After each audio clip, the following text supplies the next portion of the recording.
Ada satu orang di antara kita, mungkin tahajudnya 10 rakaat setiap malam, duhanya 12 rakaat setiap pagi, baca Qur'annya one day one juz, satu hari satu juz, malamnya one night one juz, satu malam satu juz. Satu keluarga di antara kita nih puasanya luar biasa Senin Kamis. Satu keluarga berpuasa Senin Kamis. Tak cukup puasa Senin Kamis, dia puasa Nabi Daud. Sehari puasa, sehari tidak, sehari puasa, sehari tidak. Tak cukup dia puasa Nabi Daud, dia puasa-puasa sunnah lainnya. Istrinya nutup aurat dengan sempurna, pakai nikob, pakai cadar, pakai purda, pakai manset, pakai kos kaki. Suaminya 5 waktu ke masjid tak tertinggal takbiratul ula. Anak-anaknya di pondok pesantren hafiz dan hafizah. Tiap pagi berinfak, tak pernah menggunjing orang. Quran terjaga, aurat terjaga, tahajud terjaga, 5 waktu terjaga, duha terjaga, Quran terjaga, puasa terjaga. Sempurna satu keluarga nih amalnya. Tapi sudah 8 tahun dia tak tengok ayah ibunya. Sudah bertahun-tahun dia tak nyapa kedua orang tuanya. Sudah bertahun-tahun dia tak berhubungan baik dengan ayah ibunya. Sudah berminggu-minggu dia berkelahi dengan ayah ibunya. Sudah berhari-hari dia bermusuhan dengan kedua orang tuanya. Maka anak seperti ini, seluruh amal yang mereka kerjakan tertolak di sisi Allah Subhanahu wa taala, tidak akan diterima Allah. Sebaliknya, kalau ada di antara kita hari ini yang pandai melayani ayah ibunya, tidak ada uang ayah ibu dia kasih uang, tak ada rumah ayah ibu dia buatkan rumah, sakit ayah ibu dia bawa ke rumah sakit, dirawat ayah ibunya dia jaga, kotoran ayah ibunya dia bersihkan pakai tangannya sendiri. Ada di antara kita hari ini yang membersihkan kotoran ayah ibunya lebih dia nikmati daripada makanan yang ia sukai. Begitu luar biasanya dia melayani ayah ibunya. Tapi dia tinggalkan solat, dia injak-injak perintah Allah, dia tinggalkan perintah Allah dengan mutlak. Maka kebaikan satu orang anak ini kepada ayah ibunya seluruhnya tidak diterima Allah Subhanahu wa taala. Atau jangan-jangan inilah yang menjadi penyebab amal kita tak diterima Allah. Atau jangan-jangan inilah yang menjadi penyebab amal kita tertolak di sisi Allah. Kita solat juga, kita sujud juga, kita puasa juga, kita ngaji juga, kita dengarkan ceramah juga. Maka oleh karena itu, Pak, Bu, ayah kita tuh tinggal di kampung, ayah ibu tinggal di kampung sana. Terkadang ayah ibu kita tak sekolah, SD, SMP, SMA tak tamat.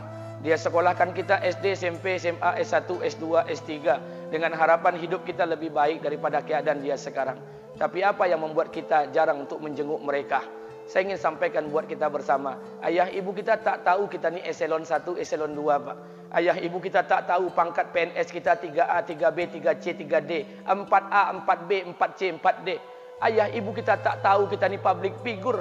Ayah ibu kita tak tahu dan tak mau tahu. Yang dia tahu kita ni anaknya. Ayah ibu kita tak tahu kita punya sawit berapa. Ayah ibu kita tak butuh mobil kita. Dia tak butuh rumah kita. Tapi yang dia butuhkan kita. Apa yang membuat kita jarang untuk menjenguk mereka? Tahun 2016 di Masjid Damai Langgeng, saya diundang ceramah di sana. Habis pulang ceramah, saya baca WA SMS. Ada seorang ustadz Pekanbaru kirimkan WA dengan saya.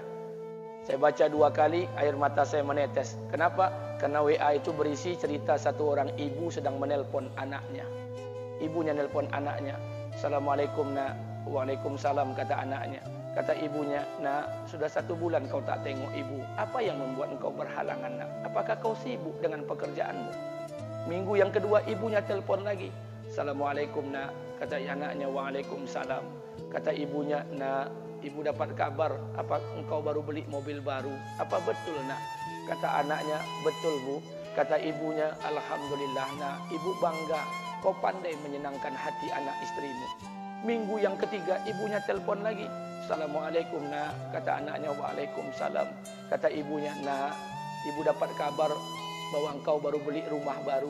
Apa betul nak? Kata anaknya, betul bu. Kata ibunya, alhamdulillah nak, ibu senang kau bertanggung jawab dengan anak istrimu.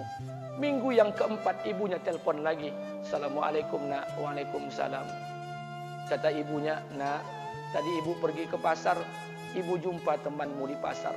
Kata temanmu di pasar, temanmu banyak bercerita tentang kamu. Kata temanmu tadi, kamu baru beli anak anjing seharga 40 juta dari negeri Belanda. Apa betul nak? Kata anaknya, betul. Kata ibunya, nak, dengarkan pesan ibu untuk terakhir kalinya. Apa pesan ibunya?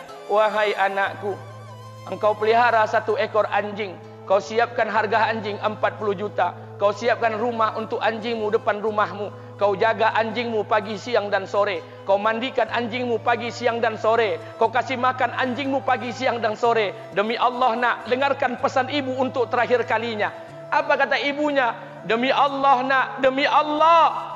Kalau seandainya Allah menciptakan ibu, kalau seandainya Allah menciptakan ibu untuk yang kedua kali di muka bumi ini nak, demi Allah, ibu tak ingin terlahir sebagai manusia. Ibu ingin lahir sebagai seekor anjing, biar berada depan rumahmu dan melihat wajahmu setiap hari. Ibu kita tak butuh harta kita, Pak. Dia tak butuh uang kita, dia butuh kita. Apa yang membuat kita jarang untuk menjenguk mereka? Pantas hidup kita tidak berkah. Pantas rumah tangga kita tidak sakinah. Karena hubungan dengan ayah ibu kita rusak selama ini. Masih ada kesempatan, masih. Yang jauh telepon, yang dekat kunjungi mereka. Demi Allah, kita butuh keberkahan doa mereka. Yang sudah meninggal, ziarahi kuburnya dan doakan mereka. Imam As-Syafi'i berkata, apa kata Imam As-Syafi'i?